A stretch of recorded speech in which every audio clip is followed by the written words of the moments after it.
Good evening, everybody. My name is John Rue. I'm the chair of the Sanford School Committee, and I want to say thank you to everybody for being out here this evening. As you know, these are exciting times for Sanford. Sanford is on a serious upswing. There's a lot of fantastic things going on in our community, and I think there's a lot of things in our community we should be very proud of. One of them being our new elementary school project. Tonight's going to be roughly an hour presentation. We'll be taking a vote at 7:15. We'll be having a discussion, questions and answers, roughly I'm thinking maybe around 7 o'clock-ish, if that's correct. And so we relish your questions, and we want to hear from you. But again, this is exciting to see what we're doing to our community and to our children in this great community of Sanford. So David, I'm going to turn it back to David, the superintendent of schools, and he will start the presentation. Again, thank you very much for being here. You shut it off. Thank you, John. All righty. Yeah, it is exciting times, and it seems like it was just a little over a year ago we were doing the same thing for another exciting project, the Sanford Technical Center, which is well underway. I don't know if you've seen some of the videos online. You've got to see it. It's amazing. It's amazing what's being done there. Anyway, I'd like to just introduce some people after, if we could. I know we have members of our building committee here. And the building committee for the elementary project includes Steve Buck, our city manager, Maura Herlihy, Kendra Williams, Gwen Bedell, Ann Hanselman, Jessica Winchester, Chuck Potter, Pam Leiden, and Anne Marie Mastracchio. And if any of those people are here, would you mind just kind of standing up and waving and you know, get a little bit of applause.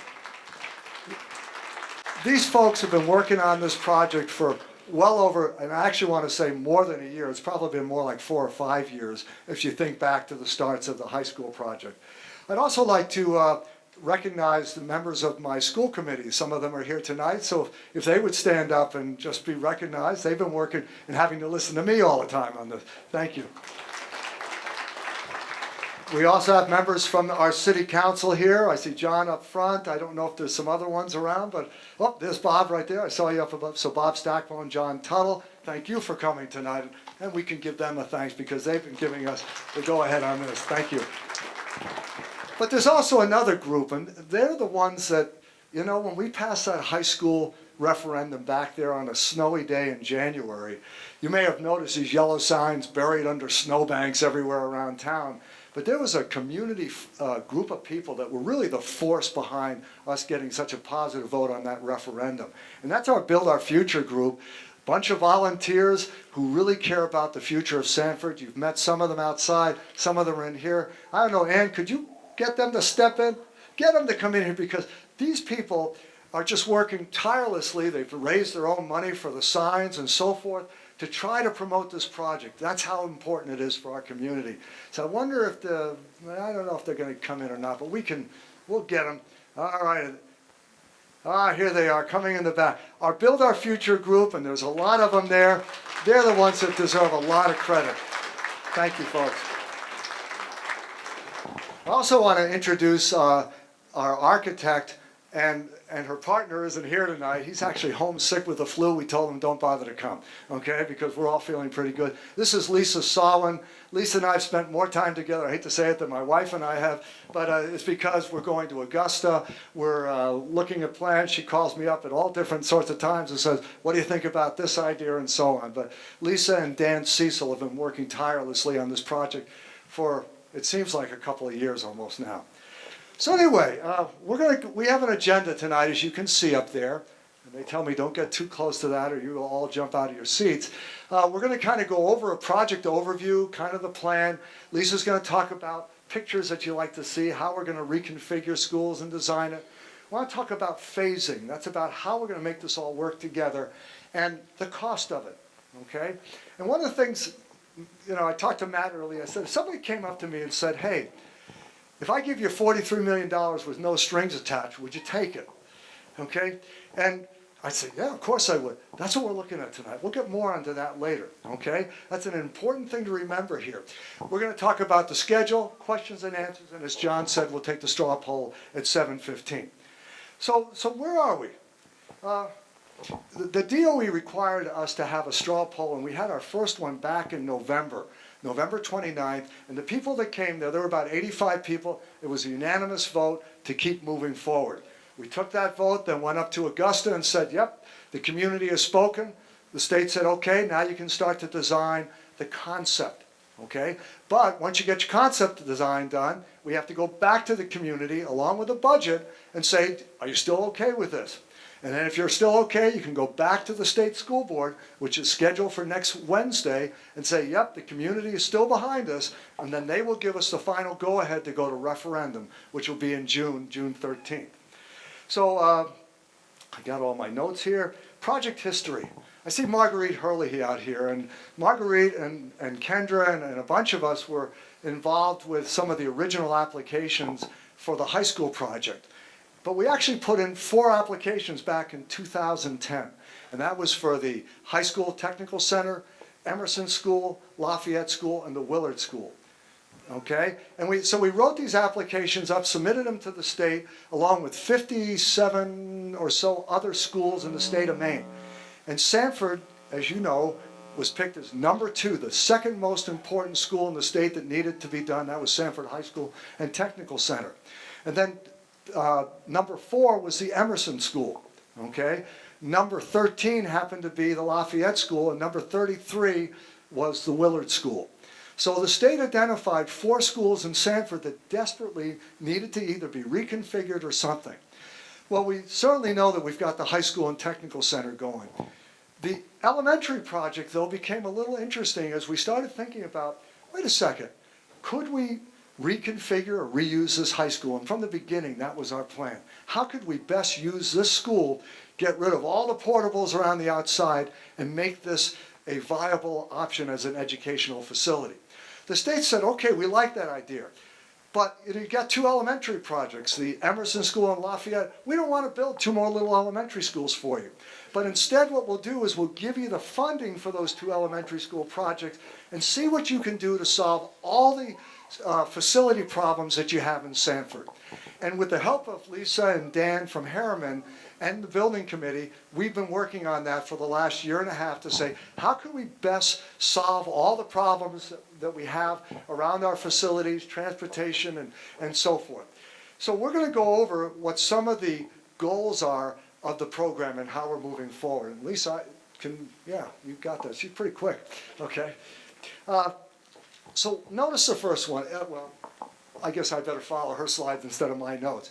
But I want to tell you, what was the number one thing of the building committee? How do we get equitable facilities? Okay? I want you to think about this now. If you happen to live near Carl J. Lamb, you might go there as a kindergartner, stay all the way through to 6th grade, and then you'd go to the junior high school. Okay? You'd have a nice gym there, you have a cafeteria with a stage, and so forth. If you're fortunate enough to live in the Lafayette neighborhood, nice little school, okay?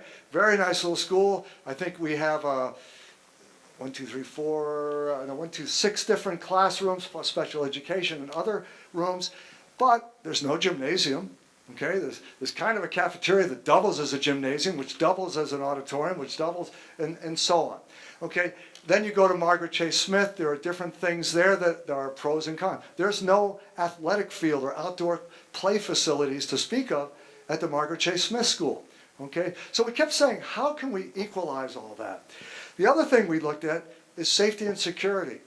I don't like portable units, okay? I don't know if there's anybody here who does. I don't like them, okay? I don't like them because they're hot in the summer. They're not cold in the winter. We have heat in there. But the other thing is safety, okay? How do you really secure them? And we're doing a good job. We have lockdowns, thanks to Matt Nelson, our assistant superintendent. Every month he's conducting lockdown drills and safety drills and so on, but there's still portable units. So our goal is we want to increase safety, increase security. We want all modular classrooms around the district, and this may surprise you. We actually have about 14 of those around the district. We want them all gone. It's going to take us 2 years before we do it, but we want them all gone. We want to reduce student transfers. Going back to, if you happen to be a student that lives, I'm going to pick somewhere in South Sanford, you might go to Margaret Chase Smith School for kindergarten. But come 1st, 2nd, and 3rd grade, you might have to transfer over to Lafayette. Come 4th grade, you then have to go to Willard, okay, for 4th, 5th. Then comes 6th grade, you go to the junior high for 6th, 7th, and 8th, and so on. Again, if you happen to live near Carl J. Lamb, you start in kindergarten, stay right there through 6th grade. We said, how do we make that a fairer situation for everybody? We want to introduce pre-K programs for 4-year-olds. It's optional, parents don't have to use it, but it is free pre-K programs. Our goal is to have 2 of those in every one of our elementary schools around town. We are interested in renovating and updating our existing junior high school and high school and adding an addition on to the Margaret Chase Smith School. When we do that, what we're hoping is we're going to be able to reduce the operational costs that we have every year. Okay? When we closed Emerson, and it's been a sad couple of weeks as you saw the changes that went on there, but I also know that the year that I closed it, I was facing a $250,000 bill for replacing the roof at Emerson, knowing that the state was willing to pay for a change down the road. There are plumbing issues and so forth that we're facing, and we're trying to say, how do we keep the taxes down? I mean, I know that's what we're all after, okay? At the same time, provide our students with the best education we can. And obviously, one of the things that the state of Maine says is, okay, you do all these changes, do you have room to grow in the future? Because I really believe, and I know my school committee and the building committee feel, that when these projects are done, people are going to start streaming to Sanford. We're hearing it already from some of our real estate agents as they hear about the new high school. People want to come to this town, and that's fantastic news. So there's the goal part, and it's almost time for me to shut up and let, I think I probably went through a few of these, didn't I? Okay. So what you can see, we have Margaret Chase Smith. Okay, just keep going. Maybe I'll just pass it to Lisa now and you can listen to her for a while. Thank you. Thank you, David. Good evening. My name is Lisa Salwin. I'm a senior architect with Harriman Architects. As David said, myself and Dan Cecil have been working with David and all of the staff and faculty and teachers throughout Sanford to realize this project and get it to the concept design phase. The 3 schools that this project will be modifying are Margaret Chase Smith. We'll be renovating and expanding that school. We'll be taking the existing junior high school and converting it to a pre-K through 4 elementary. We will take this school here, the existing high school, and convert it to a 5 through 8 middle school. So that's closing of 3 elementary schools. We'll be closing Emerson, Lafayette, and Willard, and we will be right-sizing 3 elementary schools throughout Sanford. We will be creating 1 5 through 8 middle school. So this slide has a lot of information on it, but to summarize, what it's showing is the schools in red are those that will close. That's Emerson, Willard, Lafayette. So think of all the reduction in operation and maintenance costs due to that. The first school, looking at Carl J. Lamb, is currently a K through 6 that will be turned into a pre-K through 4. So pretty much utilizing the existing building, just changing how we use that building. And Margaret Chase Smith, currently K through 3, will be expanded to a pre-K through 4. They'll go from about 360 students to a little over 500 students. The existing junior high school will be converted to a new pre-K through 4th elementary, a little over 500 students as well. And then the existing high school will be converted to a 5 through 8 middle school. And then you have the high school that's going on right now. This map shows on the time of application side, it shows your existing 5 elementary schools, your high school, your middle school. And then the slide that says post-construction, you see the 3 remaining elementary schools. And why this map is important is it shows that we really tried to spread the elementary schools out throughout Sanford. So you have more of a northern school, a central school, a southern school. One of the goals of this project is to reduce not only educational transfers, but transportational transfers as well. A lot of you who have children in the school know that there are some students that have to take multiple buses to get to their final destination. So we're hoping to minimize that with this as well. So jumping into the scope of work, this is Margaret Chase Smith. The pink outline is the existing Margaret Chase Smith School. The blue is the addition. We have a little over a 50,000 square foot addition going on. It's a 2-story addition. one of the goals for all three of these elementary schools is equity. And one of the things we're looking at is, in particular, the special ed services that that Sanford provides. Not all of them are provided at all of the elementary schools. So we wanted to make sure that someone who needs a service that may be in the north is able to go to their local elementary school. They don't then have to maybe go to the southern school because that's where the service is provided. So we tried our best to provide equitable services.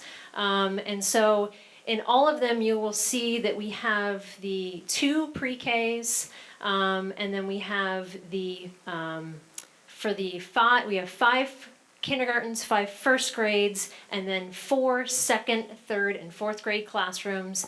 And then we also have special ed distributed throughout. And you'll see that a little bit more on the next slide. But in regards to the site plan, the tan area that you see are 2 playgrounds. One of the exciting things, in addition to the addition and expansion of this project, is the green space we're able to provide at this school. You can see the big green area in the back. That will be a green space. We'll be able to loam and seed that area so that kids can be running around outside. Again, eliminating portables at this school as well and providing expanded parking. Here's the floor plan. So the darker blue is the classroom area. The lighter blue is the special ed. Again, really trying to integrate those services throughout the school. Green is administration. There was a lot of programs in each school that didn't have a space to function in. So we worked really hard to understand what all the programmatic needs were and provide adequate spaces for all the programs. So there are a lot more administrative spaces within these floor plans than the existing schools. The yellow is more your gymnasiums, your cafeterias, your learning commons. This school will have a full cooking kitchen and a separate cafeteria and gymnasium. For all that are familiar with Margaret Chase Smith, right now it's one small space that is both the gymnasium and the cafeteria. This will be the second floor. We went with a 2-story building because it allowed us to be a more condensed building, which is easier to heat, but also it allowed for any future expansion in the future because the site was starting to get limited. And here is what Margaret Chase Smith will look like when the addition is complete.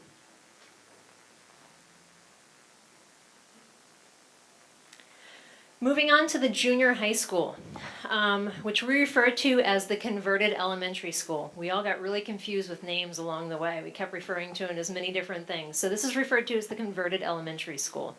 This will be a pre-K through 4 school. What we will be including on the site plan at the school are 2 playgrounds, one for the younger grades and one for the upper grades. Something that we've emphasized at all 3 schools is a secure entry. So making sure that we have that secure vestibule at the entry to all schools with a window that has somebody that can check people in and out from that area before they are let into the overall, into the main body of the school. Here you can see the dark blue again is the classrooms. To the right is the pre-K and K classrooms, as close to the administration as we can. And then the blue that you see kind of wrapping around to the left, that is the 1st and 2nd grade classrooms. Again, the light blue is our special ed services, trying to be as integrated as possible so that there are more chances for students to be integrated into the mainstream.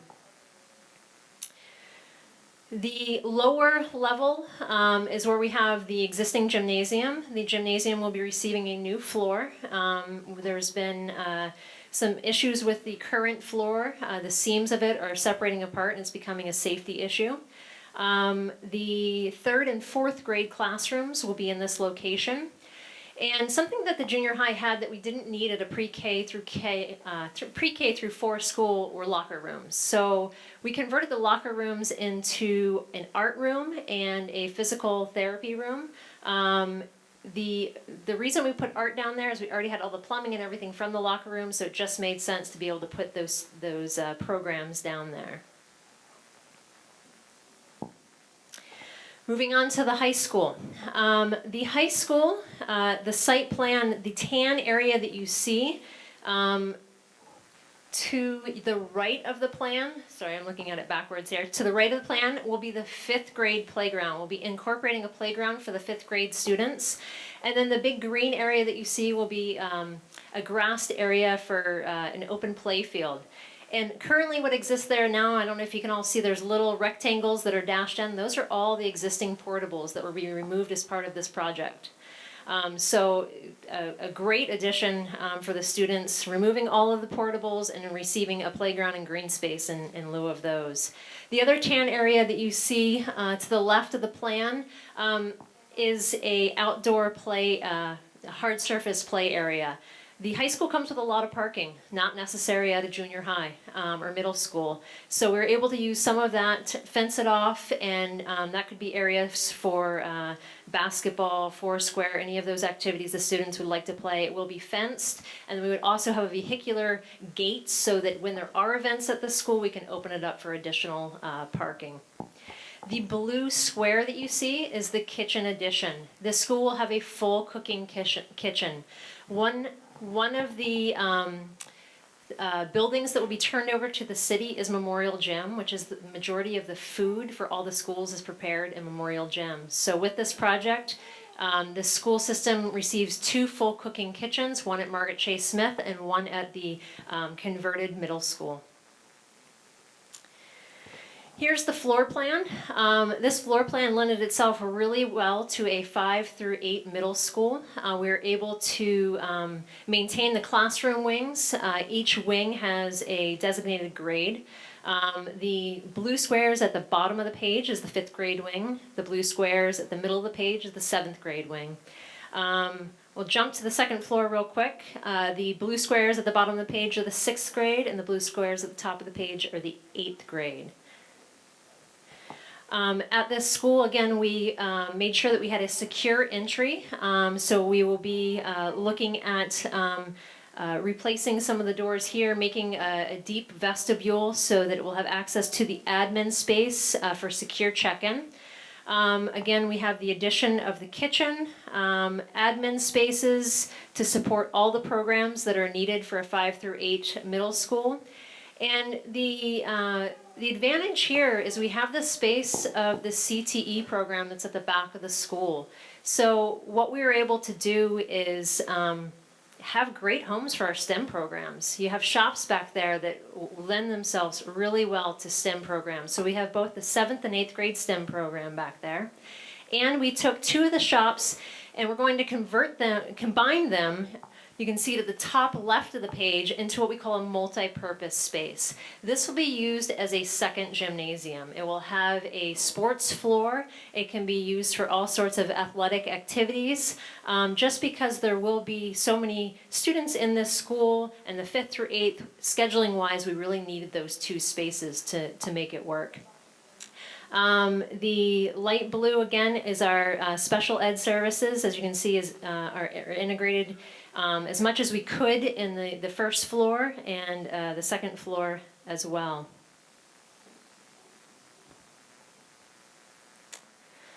And so that is pretty much the summary of the 3 schools, and I'll pass it back to David for the phasing.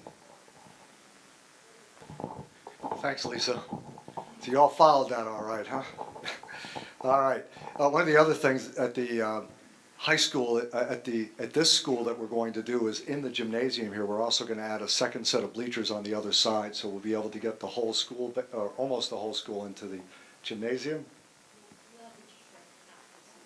Half the students, all right. So anyway, we are adding extra bleachers. All right, got that part of it right too. Right. And that's an interesting thing. What Lisa just said is we're getting as many bleachers as the Department of Education will fund. And one of the goals going into this whole project was we did not want any local expense around this project. So if the state said we will pay for this many bleachers, that's what we said we would do, okay? And that's partly in response to the fact that when we did the high school construction, the city came up with $10 million, the taxpayers did, towards the additional improvements that we wanted to see at that new school. The Performing Arts Center, artificial turf fields, different configurations inside and so forth. So anyway, phasing. How the heck are you going to make this all work? And that's really something Steve Buck and I and Matt Nelson and Gwen and Lisa and so forth, we said, how do you make it all come together? Because I want you to think now, a year from this summer, in August 1st of 2018, we're supposedly moving into that new high school, okay? And actually, the architect and the contractor, that's their responsibility, that we're in there come August 1st, okay? So what happens then? Well, when Steve Buck, our city manager, talked several years ago about this, part of our plan to make sure that we don't have a tax bump because now we have an extra school, that new school that's down there, was that we have to temporarily close this one and give it to a general contractor. So that's what we would do. We would start the construction or the renovation of this school come basically August 1st of 2018. Okay, so we all move out, we give this to a contractor, we're not paying for the electricity, we're not paying for insurance or anything like that. We will also start the addition down at Margaret Chase Smith, okay, in the back part of it. It doesn't impact the front, okay? So that's what we're doing the first year, okay? That's the year 18-19. That same year, the new high school is open and we're also settling into there. So then we get to summer of 2019, okay? So now what do we have? Well, this school is now finished. So we're able to now move the middle school into here. So we take all the students that are currently at the junior high school, we bring them over. But remember, this is a 5 through 8 middle school. I don't actually have all my 6th graders together at the current junior high school. I don't have enough room for it. So there are still some 6th graders over at Carl J. Lamb. Well, in the summer of 19, we move all 5th graders, all 6th graders, obviously the 7th and 8th grade, to this school. I'm getting it right, because this school is now done. All right? Well, now that leaves that school available for renovation. I take it off the books. I'm not paying for insurance. I'm not paying for electricity or any of that stuff. So that whole next year, the year of 19, the school year 19 to 20, that school is being renovated. Okay? Well, the other thing that has to happen is I now need to let the contractor move into Margaret Chase Smith. They got to get into the front side of the building. And those of you who've been in Margaret Chase Smith, and there are several teachers here tonight, you know that the rooms are small. They're actually small according to the state because rumor has it that years ago that school was designed almost to be a kindergarten center. So the rooms are small. We need to knock walls down, make rooms bigger, and so forth. We can't do that with students there. And that's really one of the challenges of this project.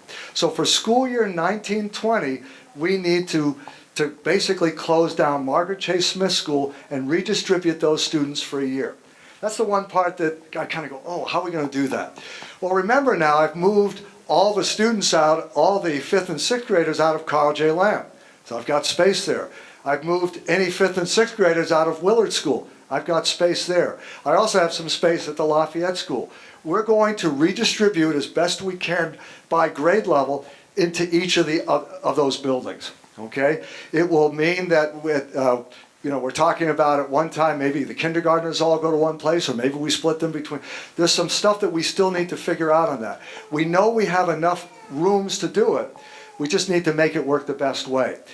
We are anticipating that we will probably bring the 4th graders over to this school along with 5th, 6th, 7th, and 8th grade for that 1 year. Now, why did we come up with that? Because they're going to be here the year after anyway. Okay, so they'd actually be here for 4th grade. They'd be in the building. We'd actually use some of the spaces, and we think it was a good idea because they're going to be here in 5th grade anyway. It does mean for that 1 year, for 1920, that I'm going to need to keep 2 portable units here. Okay, and I'm likely going. The plan now is that we would have some 8th graders out in those portable units for that 1 year. Okay. It's not the perfect plan if I had enough room, but if I had enough room, I wouldn't be doing this construction project. So it's kind of the best of both ways. The phasing plan seems to work. We seem to have the numbers to do it, the logistics to do it, and I think by incorporating the 8th graders that way, I think we're taking some of the older kids who I think will fare better out in those portables and so forth. So there's me kind of stumbling through the phasing plan. Then what happens? Well, all throughout that year, the finishing work is happening at Margaret Chase Smith. The current junior high school, which is being converted into a elementary school, is being finished. Summer of 2020 comes along. That's the summer that everything is done. We now move all into the old junior high school, which is now the central elementary school in town, a school that kids can walk to right in the center of town. We have Carl J. Lamb now, is pre-K to 4. The old junior high school, which is a new elementary school, is pre-K to 4. We now move back to Margaret Chase Smith School. They're pre-K to 4. And that is the year that we would actually close down the Willard School, close down the Lafayette School, and we would also turn the Memorial Gymnasium over to the city as a community center and recreation center. So that is the master plan going forward and the phasing that goes with that. Okay, I think we're actually up to, go ahead. Yeah, the cost, all right? And so at this point, I'm gonna give it back to Lisa. So what's this all gonna cost? And that's really, I think, it's probably a little hard to see, but I'm sure she'll walk you through it. Thank you, David. While David was talking, I realized I missed a major part of the scope for this school. This school will have a fire sprinkler system installed.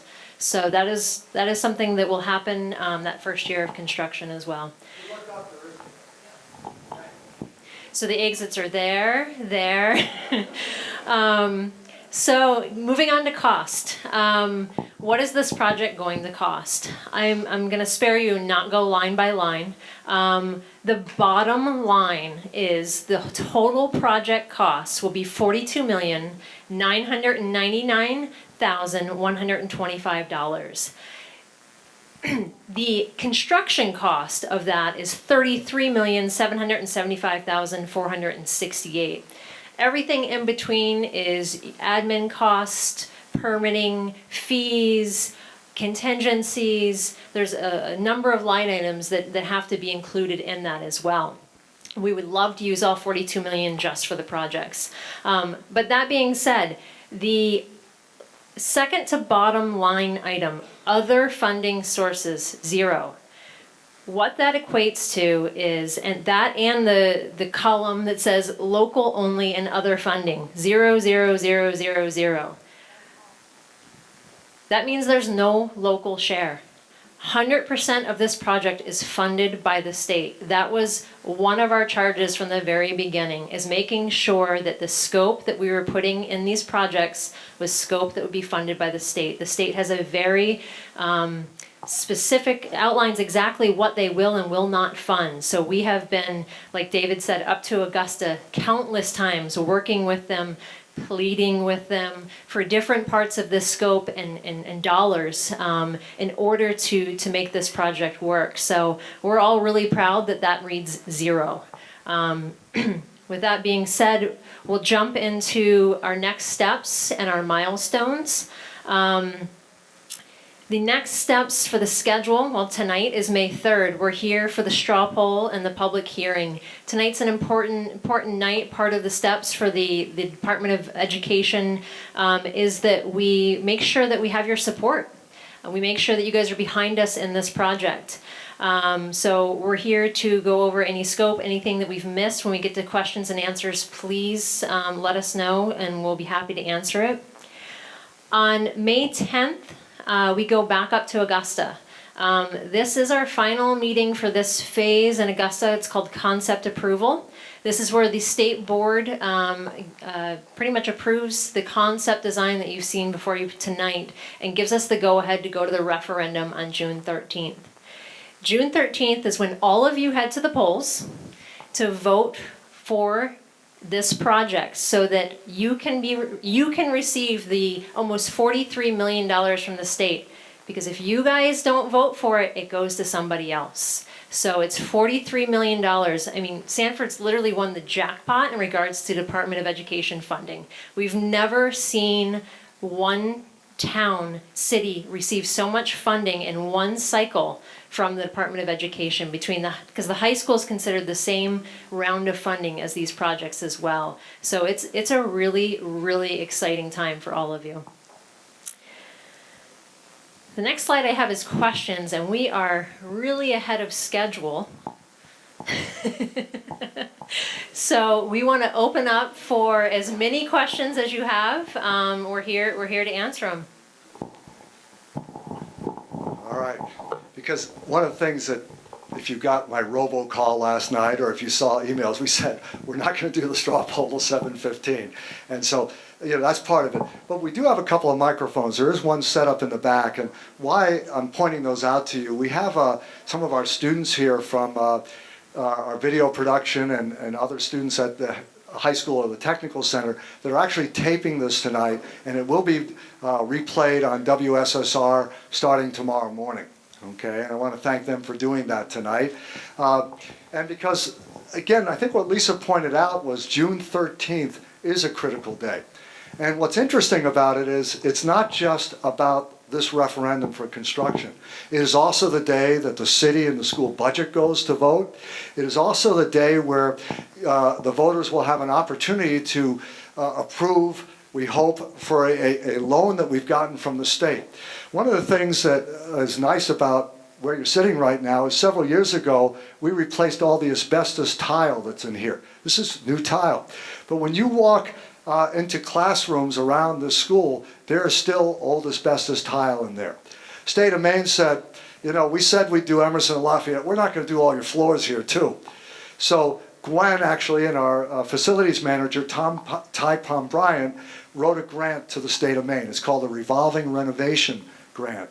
And basically the state of Maine said, yeah, I agree. We've got to get the asbestos tile out of the classrooms here.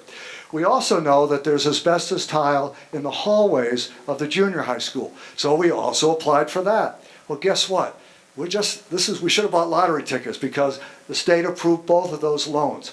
And what those loans are is basically the state said, we'll give you $600,000 above this $43 million to get all the asbestos out. But you got to pay it back. But you only got to pay back about $200,000 of it. 0% interest, and you have 10 years to do it. Pretty good deal. So basically we're paying $20,000 a year for 10 years to get $600,000 worth of asbestos abatement. If we hadn't got that, that would have been something that as local taxpayers we all would have had to take place. So again, so what's happening June 13th? Obviously this construction referendum, you're going to see a question in there about the revolving renovation, and of course the city and the school budget will be on there that day. There are some other questions on there that talk about some school issues around setting up funds for reserve accounts and so forth, and I'd be happy to answer any questions about that later too. So let's turn it over to questions. What could you possibly be wondering about? There's Mr. Paul Auger. Are we on? I've got a question about our portables. So you were saying here, if I understand correctly, you're going to get rid of all of them except for 2. Is that correct? Yes. And I believe we're renting all of them except for 2. That's right. Over here. So even though we have to keep 2, we won't have to pay any rent for them. Is that right? That's what we're hoping to do. Even Lisa doesn't know about this plan yet. Because I got an idea a while back, and I said, because when we thought about the 2 portables that are in the front of the school are stick-built. They don't have a frame and wheels underneath them. So you can't just put some wheels on them and roll them to the back of the school. We've got to move them from the front here because this is where the elementary or the 5th grade playground is going to be. And when we give this over to the contractor, we can't say, well, come back a year from now, then we'll move the portable. So the plan would be, could we move those back there? And of course, Ty's initial thing was, no, they're not portables. And we got the idea of, well, how about getting a house mover?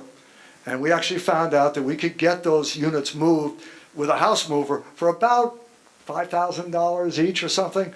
The rental on these are about, for a portable is almost $12,000 a year. And if we didn't do that, I would have had to have 2 portables sitting back there for a year with nobody in it. So long story short, you're right on target, Paul. We think we're actually going to save some money in that way. Isn't that a good idea? I had another question too, unless you want. I was just going to add to his answer. The other thing is we are working with the DOE to see if they will help us offset that cost too for the temporary relocation. That's good. Go ahead, Paul. And second one, we've had a great tradition in our community going back, about 150 years, of naming elementary schools after either local residents or state or national figures. And is there a possibility we may get to name a new school with this junior high conversion? Are you suggesting Auger or something like that? No, no, Okay, no, I actually, didn't no. know where you were headed with this. No, not me or anybody in the family. No, but no, I have a bunch of people in town. You know what, and in it's the been state, talked, it's I been think, talked a that lot are- about it, Paul. are worthy. And I'm sure as we go forward, I don't think anybody wants to keep calling it the old junior high school, elementary school. So I'm hoping we'll come up with something on that. And I, to be honest, I could probably look at Marguerite and say, how did they ever come up with a name for, Carl J. Lamb? Was there a process that they used back then? Or Margaret J. Anne Marie would probably know. So we'll find out, but Bob, any idea? No? Okay. So. And then one more comment though, maybe Lisa can answer this. Are we still gonna have Fear Heritage Thruway between the junior high and here, or is that just a rumor? No. That's a rumor? Okay. Wasn't sure about that. Thanks a lot, Paul. Okay. One of the things that we're doing with the high school project, and some of you may have heard about this, is there's a legacy foundation, because there are things in that new high school. The state paid for the building, but there are things in our technical center that we're looking for, equipment and so forth. And one of the things we're looking for that we saw when we went up to Mount Blue High School in Farmington and the Foster Tech Center there was that a lot of they offered opportunities for rooms to be named after either loved ones or corporations and so on. And so when that was around, I kept having the architects saying they were going to name a bathroom after me. And I said, thanks a lot. That was not really what I was hoping for down the road and so on. But excuse that aside there. Yeah, other questions? Yes, sir. Hi, Ed Cormier, Margaret Chase Smith, PTA. Not so much a question, but just for everybody that's here and folks that are listening at home, is we're really pushing absentee ballots this year. So if you are registered to vote in Sanford, you can go to City Hall, fill out an absentee ballot request form, and they will mail you a blank ballot before June 13th, and you can vote from home. We are really pushing that. When they do the vote counts, there are so many blank ballots and so many very low ballot numbers compared to the amount of registered voters, so we really want to push everybody. Tell your friends, tell your cousins, tell your neighbors, tell everybody we need to vote June 13th. Thank you, Ed. Yes, go ahead. Yes, my question pertains to the converted elementary school. On the diagram, you show a cafeteria, but no operating cooking kitchen. And if the Memorial Gym gets turned back over to the city, where do the meals come from for those students? Right, and that's a good question. Actually, they'll be coming likely from this school, just being transported over that way. Okay, that was the plan, was to try to update, because one of the problems that we had at Memorial Gym is the equipment's getting old there.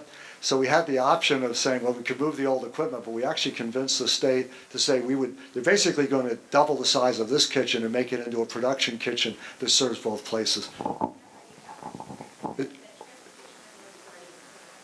Right now, we are transporting all over the city from Memorial Gym. Her question was, or her statement was, that we're already transporting. Other questions? Yes, sir. I'll let this one. I'll give this one to you, John. Tom Warren, just wondering what's going to be the capacity of the new renovations?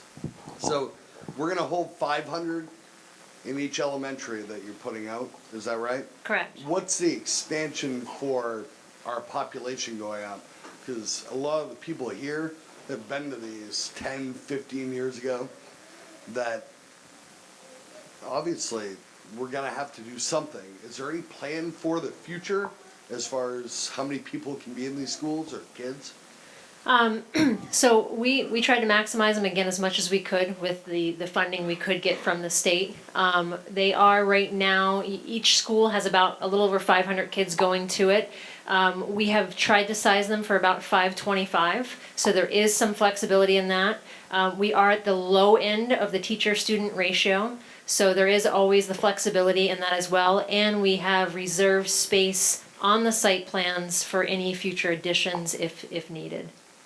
So is there a number in mind as we go forward to spending the state money, which is local money also? I mean, it's not local tax base money, but it's income tax money from all this. Is there any plan though to make sure we have a number in mind so we can go to 575 or something like that?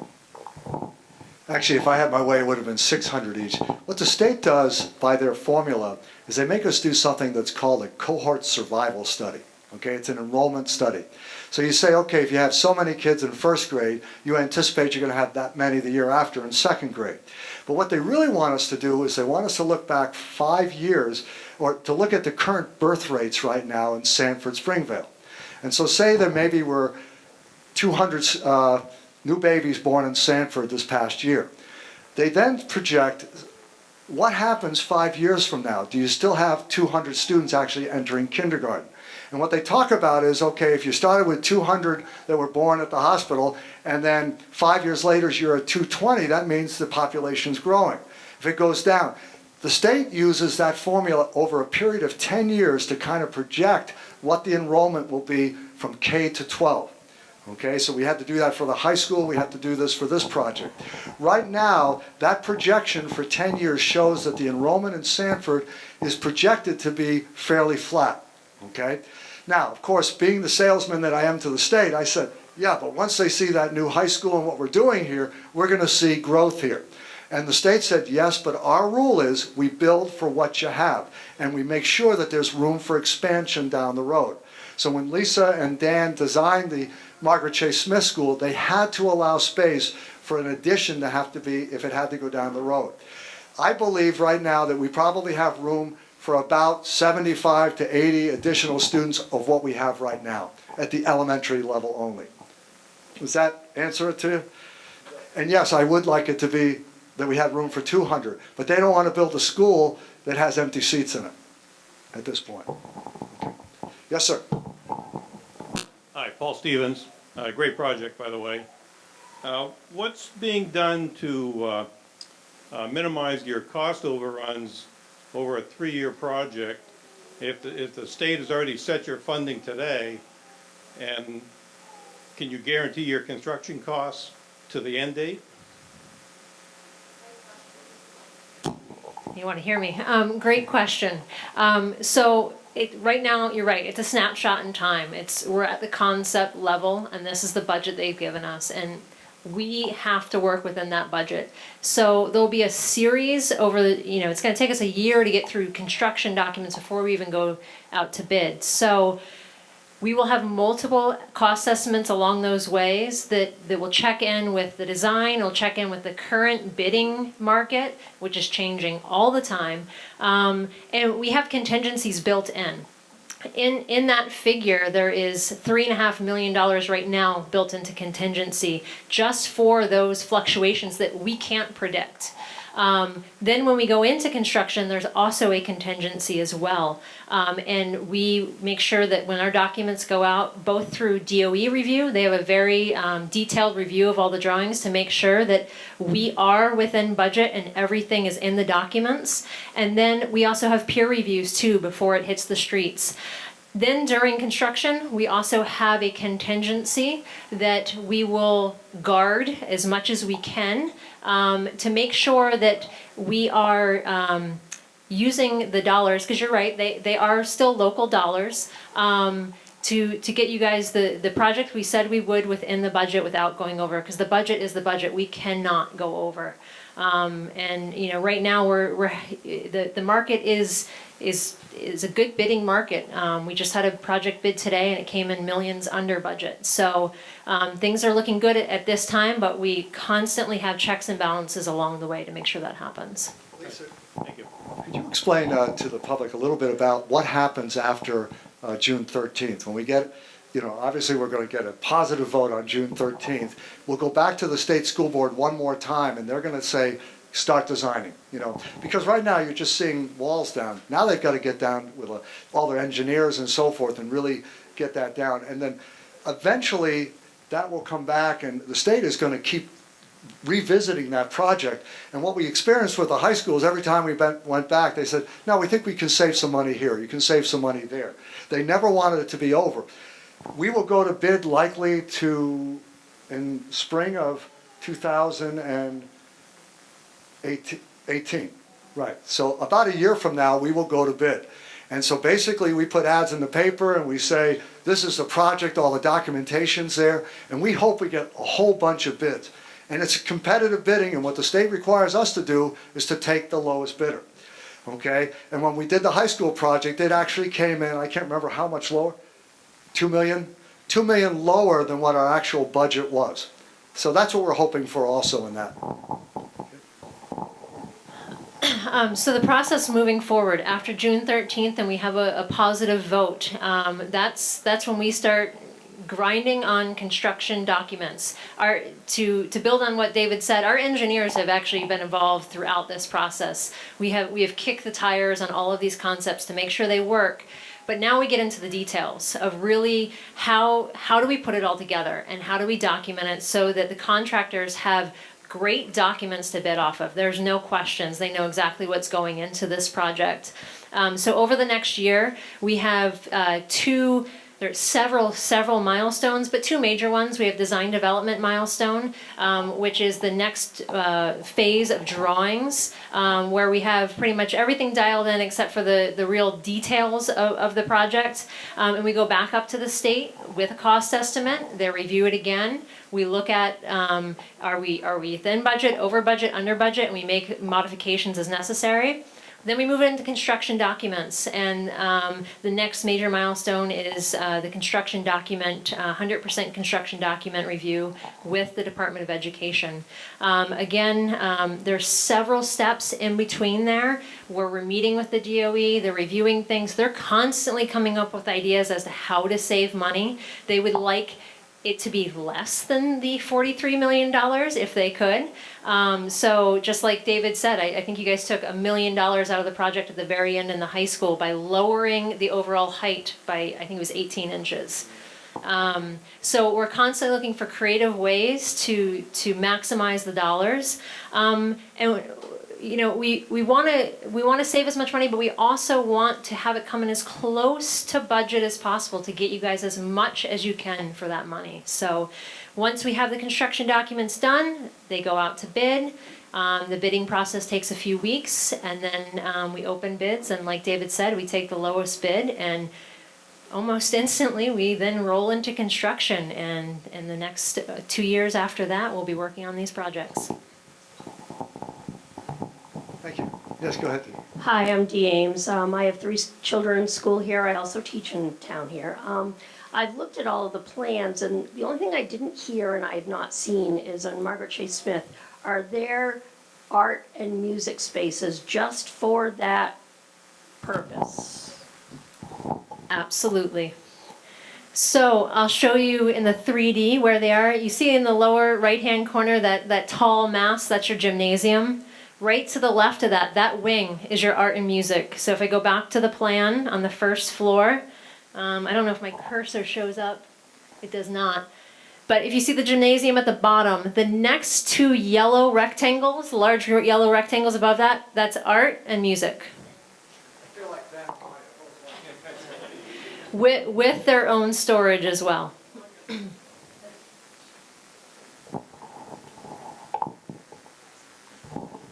Yes, ma'am. Natasha Martinez. I have one son enrolled here. I have a question as far as mapping out which children will go to which school. Obviously, people move throughout the city, and you're projecting roughly about 500 children each school. Now, with that changing and obviously children moving, will they remain in the same school that they start out at? Or will they change to the new school that they move into the district of? That's a good question, okay? And I guess the way I would say it, our goal would be to try to have them stay in the same school. But then we also get into, imagine if a student lives in Springvale, is going to Carl J. Lamb and decides to move down where I live in South Sanford. So now we have a transportation issue because I don't have a bus that actually goes up there. So what we've done in the past, sometimes, you know, we try to get them as close as possible. We have some parents that might say, yep, I'm so determined that I want my child to stay there. it's really a balancing act, and actually what my elementary principals are doing right now is looking at population. Because we don't actually have a line that says, yep, if you live here, you have to go to this school. We look at how many students are coming in kindergarten and say, okay, we seem to be having more from Springvale this year, so now all of a sudden that line moves this way, and so on. So it's always about making sure that I'm not, I mean, there are years where I've seen classrooms at Margaret Chase Smith be maybe 21 students in a class, while at Carl J. Lamb there are 27 or so. We don't want that disparity there. We want to try to get them as even as possible. So yeah, my goal is the same as your goal, as best as we can. So, just to add on to that question, so we don't have that set in place yet as far as the grid lines mapped out? Okay. Not at all. And, you know, and as I look at new construction going on and whatever, I mean, it all depends on, really what we do is this time of year, we're doing kindergarten enrollment. And I think Chuck and Sharon and Steve are here, our principals from our elementary school. They're getting together and saying, well, how many do you have? Well, we got this many here, and so on. The problem is, a lot of times with kindergarten, we don't know till the first day of school how many kindergartners we're going to get. And, you know, so at that point, you know, they're saying, okay, we just had another person move in or enroll from here, and they're saying, okay, we've got to have them go to this school instead of that one because we've already maxed it out. Okay, thank you.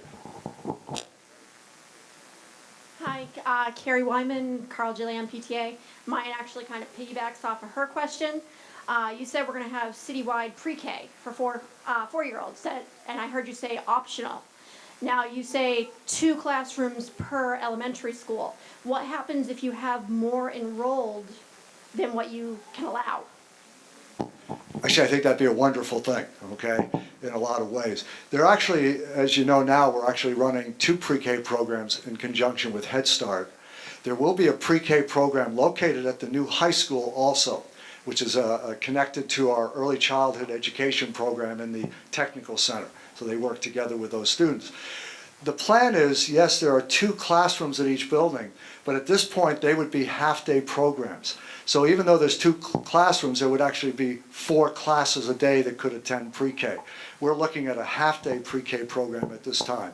So in essence, that would really mean, even though there are 6 classrooms, that there would really be 12 classes of pre-K. Pre-K requirements say you can't have any more than 16 students in a classroom. You have to also have a teacher, and you also have to have an ed tech in that classroom. And it's different licensing than my regular K to 12 teachers. So I think we'll be all set. We looked at, the state told us, generally speaking, they don't see 50% of the kindergarten.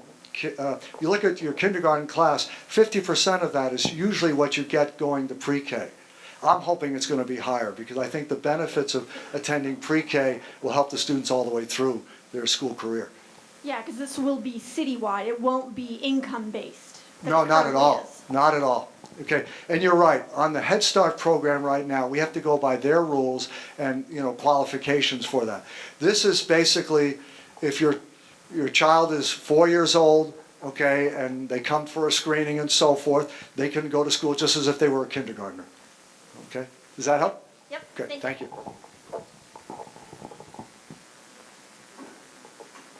Yes, ma'am. My name is Joy Haddon, and I've got a question actually about the green space. Sorry. Short people problems. I didn't see anything about the, like, we obviously must be getting new playground equipment. Are there any designs on that?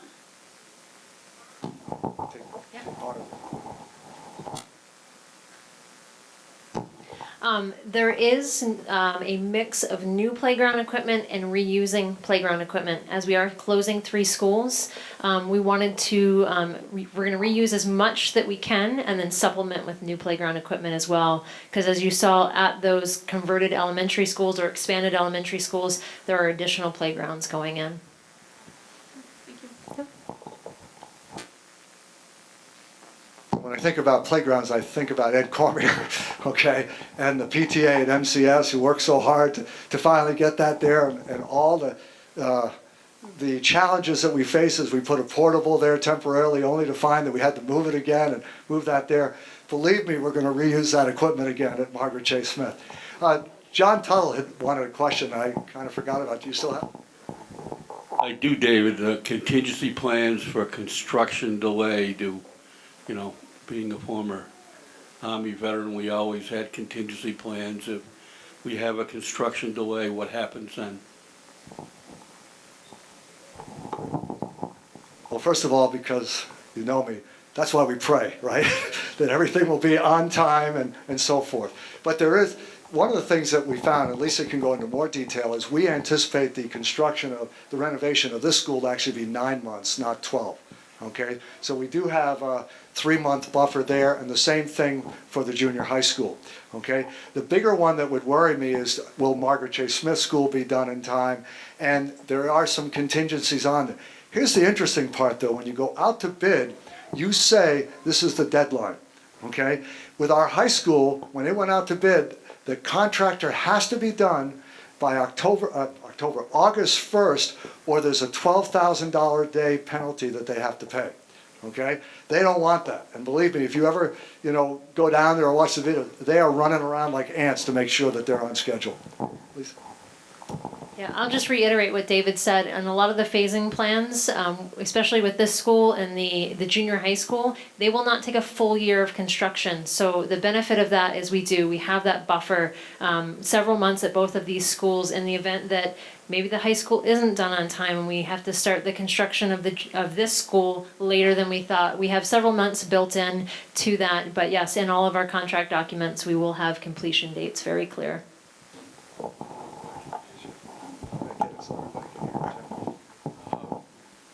I had mentioned the historical nature of our football stadium and the future of a Cobb Stadium. Having played there myself, family members, it's going to be difficult to see it relocated to another area. I wanted to know what the plans were, and also the memorial gym being turned over to our municipality, the additional cost to the city.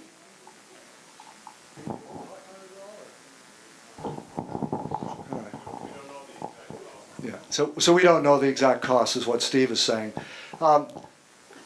First of all, when this becomes a middle school, we will still be utilizing that field there, but probably nowhere near to the degree that we are as a high school.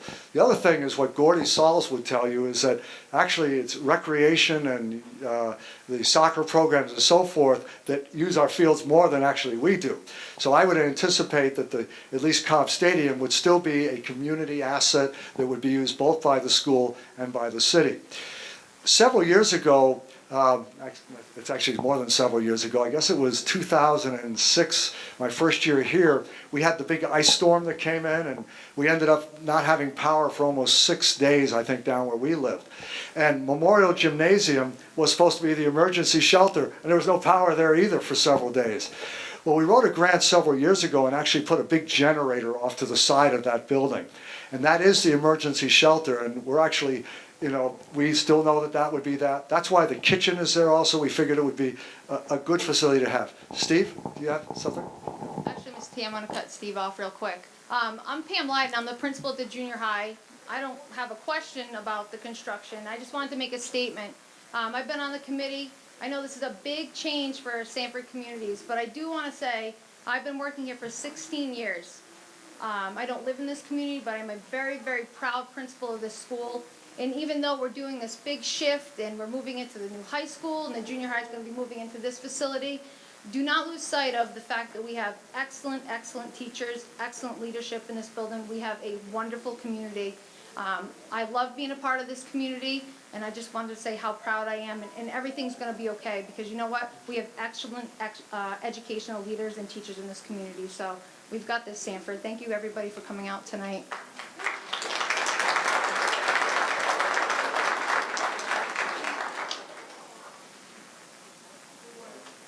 Just wanted to go back to John's question about Memorial Gym. So we've yet to have the conversation because we're just now getting to the place of the House of Cards. Oh my goodness, it all fell in place from a time perspective and a cost perspective, and we met all the Department of Education requirements and submitted to all of the rules and kept to the foundational elements we told you several years ago when we first started the high school piece.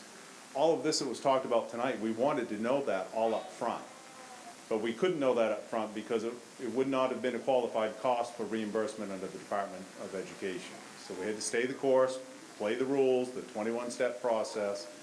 But back to Memorial Gym. So we now that we know, once you vote on this, and we get it passed by referendum, we will know that the city's going to have 4 facilities that we're going to talk about as a unit. We're going to talk about the Anderson Learning Center, we're going to talk about Memorial Gym, we're going to talk about the Willard School, and we're going to talk about Lafayette, as to how to best maximize the benefit of those 4 facilities, because we have city and educational elements all scattered about all of those buildings. What's the fate of those buildings, and what's the best benefit for our community moving forward? Those are going to come off the city's balance sheet.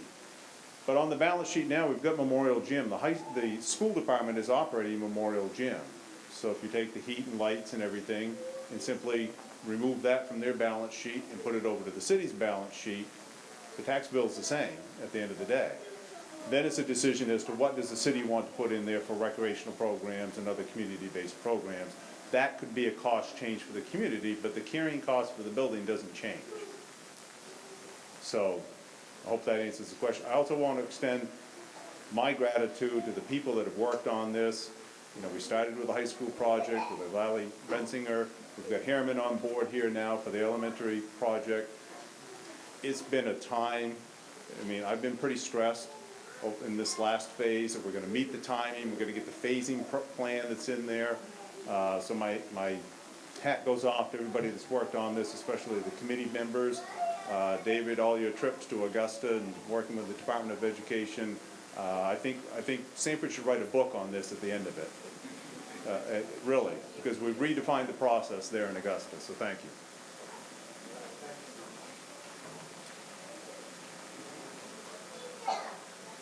All right, so we said 7:15, it's 7:15.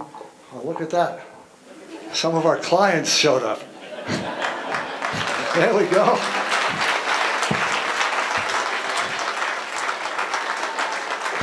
Yeah, this is why we do it. This is what it's all about. So I think we have a question. Can we pop that up there? All right. There it is. So we need to know, do you support the proposed concept design for the pre-K through grade 8 reconfiguration project with a total project value of approximately $42,999,125, of which the state will contribute $42,999,125 with no Sanford taxpayer contribution. Now I would ask that if you are a resident of Sanford and Springvale, and I honestly don't care how old you are, okay? You can be 5 years old. If you support this, I'd like you to raise your hand and show your support. And I know I have some people taking pictures there tonight, so this is a historic moment. Are we good, guys? All right. Thank you all very much. Give yourself a big round of applause.